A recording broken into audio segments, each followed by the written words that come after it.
Alors comme vous le voyez, nouveauté de cette saison sur Légion le Max, c'est que je suis directement avec Lyrinos qui va venir apporter son expertise sur toutes les news d'Infinity. Alors, par quoi on commence ? Salut à tous, alors on va commencer par la nouvelle gamme Infinity Essential. Je vais mettre des guillemets à nouvelle parce que c'est des repacks d'anciennes figurines, mais qui permettront aux nouveaux joueurs d'intégrer le jeu à des prix plus abordables et avec des règles légèrement simplifiées dans la boîte. Bon, au niveau look, je pense qu'on est vraiment sur l'emblématique de ce qu'est Infinity, hein, surtout avec Pano. Donc on a le chevalier en armure personnelle. Les chevaliers en techno-armure. Ah oui, c'est vrai qu'il y en a deux, tout à fait. Deux chevaliers, l'orco-troupe qu'on peut voir en bas à droite, qui est une unité emblématique de Panocéania, également, et les trois infanteries de base, qui pourraient être utilisées de plein de manières différentes. Avec les petits bérets, avec la petite caporale, sergent, la petite demoiselle, histoire de montrer qu'il y a un peu de féminité dans Infinity. Au milieu, un skirmisher. Donc dans Infinity, les skirmishers, ça va être les unités un petit peu spéciales d'infiltration, avec du camouflage, du mimétisme, ce genre de choses. Donc là, tu me disais que ça faisait à peu près 200 points, donc on n'est pas sur une partie complète, mais déjà c'est pas mal pour commencer. Ah oui, surtout qu'Infinity est un jeu où il faut rentrer dans le bain petit à petit, pied après pied.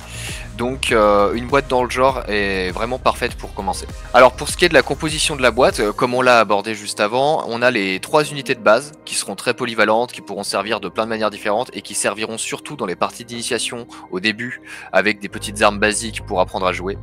Le skirmisher au milieu qui pourra vous servir pour faire des objectifs, pour faire du hacking, pour tester des compétences un petit peu plus spécifiques. Et parmi les grosses infanteries lourdes, on va avoir 2 gros tireurs, même si l'un d'entre eux on dirait pas qu'il tire. Le Feathered Knight, tout à droite avec son épée dressée, qui est un très bon chevalier, et l'orco-troupe qui est une troupe lourde emblématique de Panocéania. Le chevalier qui lui est en bas à gauche est un peu plus spécifique. Il prend le rôle d'une warband, ce qui est dans Infinity le gros bourrin qui fonce tout droit pour aller taper les gens. Mais en étant une infanterie lourde, donc sensible au hacking. Et donc forcément dans le même style, on a la version JSA qui représente avec pas mal de figurines assez caractéristiques. Donc le gros samouraï armuré, ça c'est la grosse star de JSA, qui est souvent la raison pour laquelle les débutants veulent commencer une faction qui n'est pas du tout faite pour les débutants. Le piège. C'est ça. Mais la boîte sera quand même plus simple à aborder que du japonais plus classique. On reste sur le format 3 unités de base, un skirmisher, même là 2 skirmishers, une grosse infanterie lourde et cette fois-ci une unité de commandement. À droite, les 3 unités qui ont la même armure sont les unités de ligne, qui vont avoir le même rôle que dans toutes les armées, hein, être des petits pom-poms pour donner des ordres, être polyvalent, ce genre de choses. Faire des réactions, ce genre de choses. C'est ça. Juste en haut, vous avez une unité de commandement qui est très pratique en JSA. En fait, chez les Japonais, les lieutenants sont souvent ceux qui vont aller se battre au front et profiter de leur ordre spécial de lieutenant pour avoir des activations supplémentaires. Et cette figurine qui est en haut et qui pointe du doigt est une unité qui va prendre la place du lieutenant dans le cas où le lieutenant meurt, ce qui est très important parce que si le lieutenant meurt, vous risquez de perdre un tour complet de jeu sur un jeu où ça joue à 3 tours. Ça peut être dangereux. Donc là, avec elle, vous pourrez envoyer vos gros bourrins devant sans aucun risque d'être en perte de lieutenant dès le premier tour. Ensuite, à gauche, vous avez 2 skirmishers. Très sympathique d'ailleurs. Vous avez d'un côté une Ryukan Unit 9 qui va être en déploiement avancé, c'est ça, qui pourra poser des mines, qui a un gros mimétisme pour empêcher les adversaires de lui tirer dessus correctement et qui peut être hackeuse. Et l'espèce de ninja est en fait un super ninja. Il y a des ninjas normaux dans Infinity et ça c'est un Oniwaban, c'est le niveau encore au-dessus avec de l'infiltration et la capacité de se déployer de manière cachée sur la table de jeu, en plus d'avoir une très bonne valeur de corps à corps. Et enfin, la fameuse star de la boîte, le Dai Yokai en bas à gauche, qui va être une unité qui va être très bonne dans tout ce qu'elle va faire et qui va pouvoir profiter de l'ordre de lieutenant si jamais le lieutenant n'a pas envie d'utiliser son ordre pour lui, en volant son ordre avec la capacité NCO. Ok, donc même si les japonais, c'est pas forcément le truc le plus simple à jouer, là on a quand même un bon panel des différentes spécialités, puis ça permet après de voir un peu quel est le style de jeu aussi, c'est ça qui est intéressant. Si on vient à débuter, on sait pas si on va être vraiment je veux du hacking ou alors je veux des troupes lourdes ou ce genre de choses.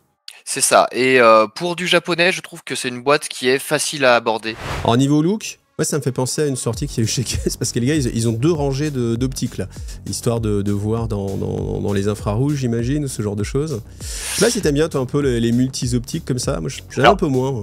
Les multis-optiques, c'est un truc que j'aime bien et qu'on voit très souvent chez Panocéania. Moi, j'ai à la limite un petit peu plus de problèmes sur le schéma de couleur qui a été choisi. Je trouve que le jaune est peut-être un petit peu trop pétant, mais ouais. c'est tout. Le Scarecrow n'est pas forcément mon truc, mais... C'est peut-être pour aller avec Sandtrap justement, tu vois, genre dans le désert, donc du coup ça fait un peu vraiment tunique du désert, je pense que c'était un peu l'idée. Ah, c'est totalement l'idée, oui. Alors au niveau règles, on va commencer par les 2 figurines à droite qui sont les Fireflies et qui seront des unités très jouées en Kestrel, qui seront très utiles puisque ce sont des multi-outils qui font un petit peu de tout pour vraiment pas cher. Qui auront la capacité avec Albedo d'esquiver plus facilement les viseurs multispectraux qui sont très présents dans le jeu. Pour rappel, les viseurs multispectraux, c'est ce qui permet de voir à travers les mimétismes, donc c'est très utilisé. Et eux, c'est un peu comme pour un pierre-feuille-ciseau, le contre à ce genre de choses. Au niveau multi-outils, j'en parlais, ils peuvent faire aussi bien office d'infirmier, d'ingénieur, de hacker, de poseurs de répéteurs pour aider les hackers à hacker plus loin. Ils peuvent eux-mêmes être hackers ou même poser des tourelles automatiques. C'est extrêmement polyvalent, vous pouvez en faire ce que vous voulez. En plus, ça peut rejoindre très facilement des Fireteam, donc des groupes de figurines qui vont agir ensemble. Et si vous avez besoin d'en avoir un à longue distance, peut-être pour chasser plus facilement les fameux viseurs multispectraux, ou VMS en plus court, vous pouvez le prendre comme celui qui est au centre, au lance-roquettes. Et en plus de ça, ils ont la fameuse compétence NCO dont je parlais plus tôt, qui permet de voler l'ordre de lieutenant et pour l'utiliser à sa place. Ce qui permet d'économiser les ordres de la réserve, donc d'économiser les activations. À gauche, ce qui va très bien se combiner avec les Fireflies, ça va être le Scarecrow. Il va très bien se combiner avec parce que c'est un skirmisher très classique, donc avec du mimétisme, donc qui va craindre les VMS et les Fireflies vont pouvoir aller les chasser. Quand je parle de skirmisher très classique, c'est qu'il possède, comme beaucoup de skirmishers, l'infiltration, le camouflage, le mimétisme, même si lui a un mimétique -6, donc très fort, et la possibilité de se déployer en état caché, donc de ne pas se poser sur la table et de surprendre l'adversaire plus tard. C'est une unité qui était déjà disponible dans la boîte Sandtrap, mais en avoir 2 sera vraiment pas de trop. Peut-être en généraliste, mais pas en Kestrel. En Kestrel, vous pouvez les aligner jusqu'à 3 ou 4 assez facilement. Alors la Shiden Butarai, pack expansion alpha, hein, ça c'est des noms qu'on aime bien. C'est pareil, 3 figurines. C'est ça, et qui va suivre les sorties japonaises de Sandtrap, exactement comme pour la sectorielle panocéanienne. Voilà, c'est cohérent. Après, niveau look, qu'est-ce que t'en penses toi? T'aimes bien? Moi, prenez mon argent. Prenez mon argent. C'est une boîte sur laquelle je vais craquer. Je trouvais que le Jitsamurai de Sandtrap était déjà une des plus belles figurines de la boîte. Et le commandant au milieu est juste incroyable. Alors, est-ce qu'il n'y a pas quand même des trop grosses cordelettes? Moi, je chipote, mais je trouve que les cordelettes qu'il a sur le torse, ouais. C'est un petit peu gros, je trouve, non? Oh, peut-être, ça m'a pas choqué, et ça fait très lieutenant, très commandant, c'est un truc que j'aime bien. Ah, c'est le côté traditionnel japonais aussi. Hein, ouais, sans doute. Mais c'est vrai que les autres, hein, le côté, on a vraiment le charme d'Infinity, hein, savoir vraiment des choses qui paraissent et anciennes, samouraï, traditionnelles, et avec le côté moderne, les armures, le cyber, quoi.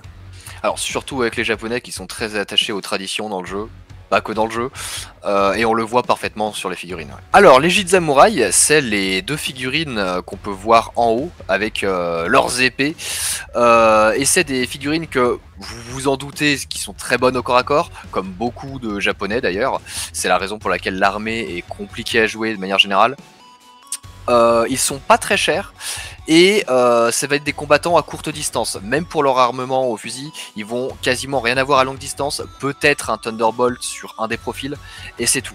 Heureusement, ils vont avoir tous les outils nécessaires pour avancer facilement.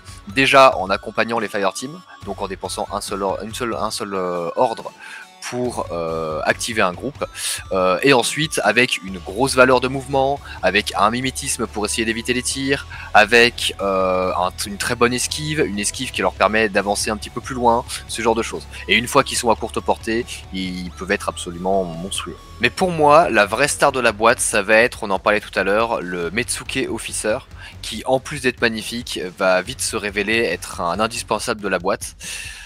Qui par contre est la confirmation que cette boîte ne sera pas jouable en généraliste, puisque le Metsuke est vraiment réservé à la sectorielle Shinden Butai.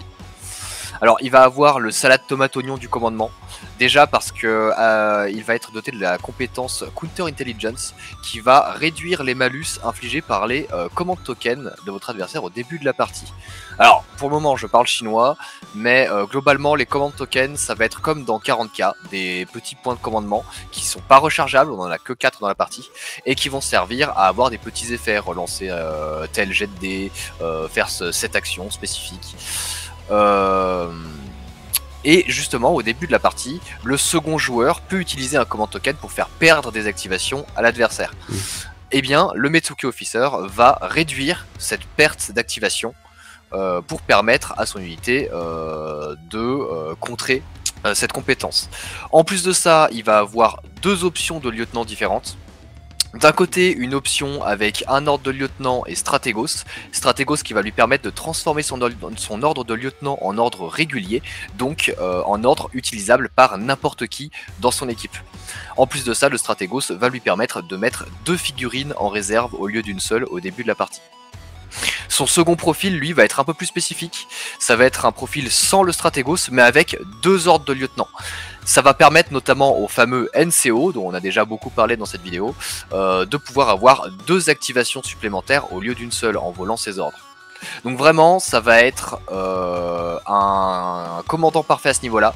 Et en plus de ça, alors que les lieutenants de ce genre sont très facilement ciblables par l'adversaire normalement, celui-ci a la compétence holoprojecteur, qui fait qu'il va poser 2 clones holographiques, donc au total 3 figurines, et il y en aura une seule qui sera la vraie. Bonne chance à l'adversaire pour aller débusquer la vraie. Et en plus de ça, l'adversaire en allant le débusquer prendra un risque, puisque cette figurine a quand même une assez bonne valeur de corps à corps, et la possibilité de poser plusieurs galettes sous forme de larmes. Alors on reste avec Pano, hein, et puis là on a le Dr Priya Harper, Archeo Raiders. Tomb Raiders peut-être? Ah totalement, c'est une référence complètement assumée, ça se voit pas forcément sur la figurine, mais sur l'illustration officielle, c'est... pour tous ceux qui ont connu le premier Tomb Raider, on avait les seins en triangle, là on n'a pas retrouvé les seins en triangle, donc forcément on repère pas quoi. Non, mais on a le côté archéologique qui lui donne en plus de sacrés avantages. On a les doubles flingues qui vont se retrouver sur son profil, et tout un tas de choses qui vont rappeler dans son lore la fameuse Lara Croft Tomb Raider. C'est une figurine qui va être très jouée. Je pense qu'on va beaucoup la voir, à la fois en généraliste et en kestrel. C'est un personnage qui va se révéler très efficace, surtout pour l'agression, et en plus qui peut se permettre le luxe de faire les objectifs, puisque dans Infinity, pour accomplir des objectifs, il faut être un spécialiste, donc certains types de troupes sont spécialistes, et elle l'est de base avec la compétence spécialiste opérative. Bon, ils font tout pour qu'on la joue quoi. Donc on l'achète. C'est ça. Non, niveau achat, moi c'est une des raisons qui fait que je risque de craquer sur Kestrel et que je me retiens très fort. Priya Harper va avoir une grosse particularité pour une humaine, et c'est sans doute lié à son archéologie dans le lore, c'est que contrairement à beaucoup d'humains, elle est armée de plasma.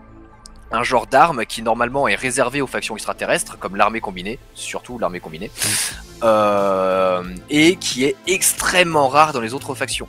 Donc ça lui donne déjà une énorme plus-value.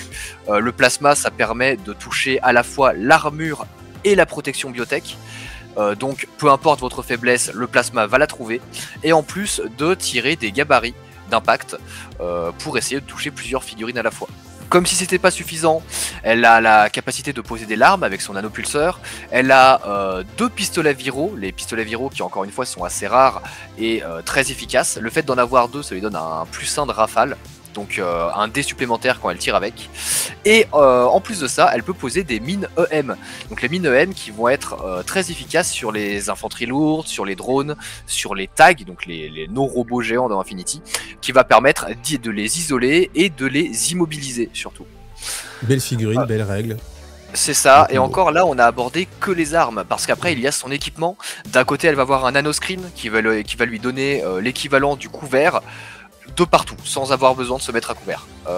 Peu importe que vous l'attaquiez dans le dos, qu'elle se déplace au milieu de la pampa, elle aura des bonus équivalents au couvert, qui ne sont pas les couverts, mais qui ne sont pas cumulables. Parce qu'elle a la compétence no cover en plus. En plus de ça, elle va avoir un X-Visor. Le X-Visor va réduire les malus de portée pour lui permettre d'attaquer un petit peu plus loin. Et ça, c'est juste pour son équipement. Après, au niveau des compétences, elle va avoir Booty. Booty, c'est une compétence qu'on retrouve beaucoup, notamment chez les mercenaires, pour faire des troupes un petit peu spécifiques. Ça permet d'avoir un équipement aléatoire au début de la partie, supplémentaire. Ça peut aller d'une simple arme de corps à corps si vous n'avez pas trop de chance, jusqu'à des mitrailleuses lourdes ou des mimétiques -6. Donc avec un peu de chance, elle peut devenir plus un monstre qu'elle ne l'est déjà. Ce qui peut être assez drôle. En plus de ça, avec No Wound Incapacitation, donc ignorer les blessures dans les règles en VF, elle va continuer de jouer quand elle est inconsciente. Bon, après, si elle se prend un dernier dommage, elle sera pas inconsciente, elle sera morte directement. Mais ça va fonctionner comme un PV supplémentaire. C'est vrai qu'elle a l'air de faire envie. Hein. Puis en plus, t'as toujours l'option de dire non, mais c'est pas pour les règles que je la joue, c'est juste parce que tu vois, il y a un truc marrant, je jette un dé, j'obtiens une arme au hasard, c'est juste ça, tu vois, c'est pour le côté fun, tu vois. C'est l'excuse. Ah mais elle est fun en plus, c'est pas forcément une excuse. Elle l'est tout simplement. Elle a en plus le petit bonus à l'esquive et la petite cerise sur le gâteau, un petit ordre supplémentaire pour encore une fois l'économie d'ordre qui est super important dans Infinity, avec le Tactical Awareness qui lui donne une activation juste pour elle. Et un de ces deux profils est déploiement avancé, donc elle peut commencer la partie 20 cm plus loin que les autres figurines. J'aime bien parce que tu en rajoutes des couches et des couches. Il y a ça, la cerise sur le gâteau, et il y a ça, et il y a ça. Et puis après, j'ai pas parlé de tout ça, et là tu dis ok. Non, c'est. Bien, hein. Non, oui, non, elle a beaucoup d'outils pour elle, elle fait beaucoup de choses, et c'est pour ça qu'on va très régulièrement la voir sur la table de jeu, et ce sera un plaisir de la voir sur la table de jeu. J'espère que les gens vont la peindre, et je regarde spécifiquement la caméra, peignez-la, je vous en supplie. Je sais que chez Infinity, hein, ils aiment bien faire des petits clins d'œil, plus ou moins discrets, et là, alors ça ne va pas se voir tout de suite, mais il y a un petit indice dans le nom, donc Jamie Arantes, Netroid Rover. C'est ça. Bon, quand on a le nom, évidemment, ça va être une référence à Metroid, mais elle est un peu plus cachée que les autres. Alors, à l'origine, la référence devait être moins cachée. Si vous voyez le petit symbole qui ressemble un peu à un bourdon de Jamie, à l'origine, ce symbole faisait directement référence au S de Samus, et on ne sait pas à quoi devait ressembler la figurine. On ne sait pas pourquoi, ils ont modifié cette référence, ils l'ont cachée un petit peu plus, potentiellement parce que Nintendo est venu toquer chez eux. Voilà. Mais comme Infinity aime beaucoup avoir un univers très référencé, ils ont gardé quand même au moins le Netroid Rover. Donc là, on a une figurine assez armurée, hein, pour le coup, là, c'est assez clair et net. Elle a l'air bien armée, hein, en tout cas. Peut-être même trop, parce qu'elle a son flingue à droite, son flingue à gauche. Oui, alors, pour rester dans les couches et les surcouches, elle va pas être en reste face à Harper. Ouais. Parce que oui, on pourrait le croire avec le bleu, ce n'est pas le même bleu, ce n'est pas la même faction. Cette fois-ci, on est sur l'O12 et pas sur Panocéania. Mais c'est vrai que du coup, ça peut porter à confusion quand on est un débutant, tu vois, comme moi. Là, je me disais, je pensais que c'était... Ben non, évidemment que non. Et non, là, c'est l'O12. Et plus spécifiquement, la Brigade Torchlight, elle est réservée uniquement à cette sectorielle. Alors, en parlant de couches et de surcouches, elle va quand même avoir des points communs avec Priya Harper. Puisque elle aussi, elle est équipée de plasma, donc cette fameuse arme ultra rare pour les humains. Elle l'a. Et en plus, elle a même le X-Visor comme Harper. Mais elle va avoir quelques particularités par rapport à Harper. Bon, évidemment, elle va avoir encore son gabarit à poser. Mais elle va avoir sur Harper que même quand tu parles de Jamie, tu parles quand même de Harper. C'est fou, faut faire quelque chose. C'était pour les points communs. Au moins, maintenant, je ne citerai plus une seule fois Harper. On prend le pari. On prend le pari. Non, dans ce qu'elle va avoir de particulier au niveau de son armement, ça va être un acrylate canon. Bah, c'est ce qu'elle tient en main justement. À sa ceinture, c'est la carabine plasma, et en main, c'est l'acrylate canon, qui est une arme non létale qui permet d'immobiliser ses adversaires. Elle va aussi avoir donc le nanopulseur pour poser des gabarits, et on s'y attend pas forcément avec elle, mais elle a un pistolet silencieux qui va en plus être assez utile puisqu'elle est furtive, j'en parlerai juste après. Au niveau de l'apparence, bon, on aime ou on n'aime pas, elle est assez clivante dans la communauté, moi c'est clairement pas mon truc. Après, peut-être un petit peu trop armuré. Et après, c'est vrai que dans les choix des couleurs, le fait d'avoir des surcoussins verts un peu. Oui, voilà, moi c'est le bon, vert qui me dérange. Tu vois, ce sera en marron, si ça se trouve, ça passerait super bien. Donc, oui, il faudra voir les détails de peinture, je pense. Faudra voir les peintures que feront les communautés. Ouais. N'hésitez pas à les montrer sur le serveur de Iggy d'ailleurs. Tout à fait. Bonne remarque. Bah, bien sûr. Bon, maintenant on va passer au vrai, au vrai dur. Déjà, il y a quelque chose à savoir. C'est que Jamie Arand va avoir deux versions. Et elle va y avoir une version Silhouette 4 avec un garde du corps et une version Silhouette 2. Celle qui sort ce mois-ci, c'est la version Silhouette 2. Donc pour rappel, les silhouettes dans Infinity, c'est l'empreinte que garde la figurine sur le champ de bataille. Un peu une hitbox dans un jeu vidéo. Donc la Silhouette 2, c'est la taille humaine classique. C'est une infanterie lourde qui va avoir comme particularité, comme beaucoup d'infanterie lourde de la brigade Torchlight, d'être très résiliente au hacking avec une très grosse valeur de BTS pour y résister. Alors elle reste sensible au hacking, elle peut se faire hacker, mais ce sera pas la chose la plus simple du monde. 9 de BTS, c'est rare et gigantesque. Elle va avoir une grosse panoplie de compétences qui vont la rendre dangereuse. Déjà des compétences pour fiabiliser les échanges de tirs avec son mimétisme et le fameux X-Visor dont je parlais tout à l'heure. NCO pour l'économie d'ordre. On a beaucoup parlé du NCO dans cette vidéo. Il y a beaucoup de sorties NCO, mais ça fait toujours plaisir pour les factions qui en gagnent. Elle va avoir un art martial et une assez bonne valeur de corps à corps. Elle va pas s'en servir forcément pour agresser parce qu'elle sera plus dangereuse au tir, mais ça va lui servir à se protéger des spécialistes de corps à corps qui oseront venir la chercher. Elle sera pas facile à venir agresser. Celle-ci n'est pas spécialiste, donc elle va être vraiment purement dans l'agression.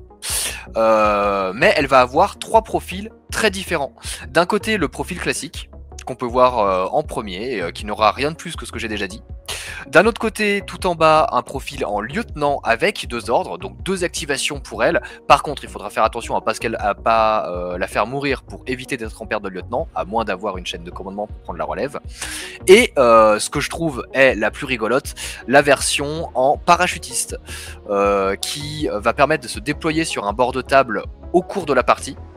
Avec son decoy, donc son leurre, elle va poser un clone à côté d'elle, donc l'adversaire ne saura pas laquelle est la vraie jusqu'à ce qu'elle commence à bouger. Ça peut être très drôle, notamment à l'arrivée, puisque le parachutiste va arriver avec son clone, et si l'adversaire le voit, il ne saura pas sur laquelle tirer. Et en plus de ça, elle pourra poser des tourelles déployables. Donc arriver au cours de la partie où on veut sur le terrain, sauf du côté de l'adversaire, et en posant des tourelles, ça peut très vite devenir une plaie. Ouais. En plus avec une très bonne valeur de tir, une bonne valeur d'armure évidemment puisque c'est une armure lourde. En plus de ça, j'en ai parlé juste avant, elle va beaucoup en profiter avec son pistolet silencieux. Elle aura la furtivité qui va lui permettre d'éviter les zones de contrôle sans donner de réaction à l'adversaire et surtout d'éviter les zones de hacking tant qu'elle ne fait rien à l'intérieur qui la fait repérer. Et elle aura un saut de 20 cm. Donc si le saut est une compétence longue, donc c'est pas forcément toujours rentable de le faire, mais elle quand elle saute c'est sur 20 cm, elle peut aller super loin et ça peut devenir tout de suite beaucoup plus rentable. Alors vraiment polyvalente aussi, hein. Elle fait un petit peu de tout, donc... Polyvalente, oui et non, elle est beaucoup plus dans l'agression que les autres. Elle va être là pour taper et elle va le faire, et elle va bien le faire. Ok, bon très bien. Bon je préfère l'autre. J'ai pas le droit de la citer donc. Ah, il est pas tombé dans le piège. Oh, il est fort, il est pas tombé dans le piège. Je pensais que t'allais tomber dans le piège. Ok. Je peux si tu veux. Je peux si tu veux. Je peux acheter et peigner Priya Harper. En tout cas, merci à toi d'être intervenu. J'espère que ça a plu. Si ça vous a plu, n'hésitez pas à le mettre en commentaire hein, parce que c'était quand même un petit peu de travail pour nous deux. Donc bah voilà, n'hésitez pas à nous encourager dans les commentaires en disant ouais c'est super, les pouces up comme d'habitude. Du travail, mais toujours un plaisir de parler d'Infinity.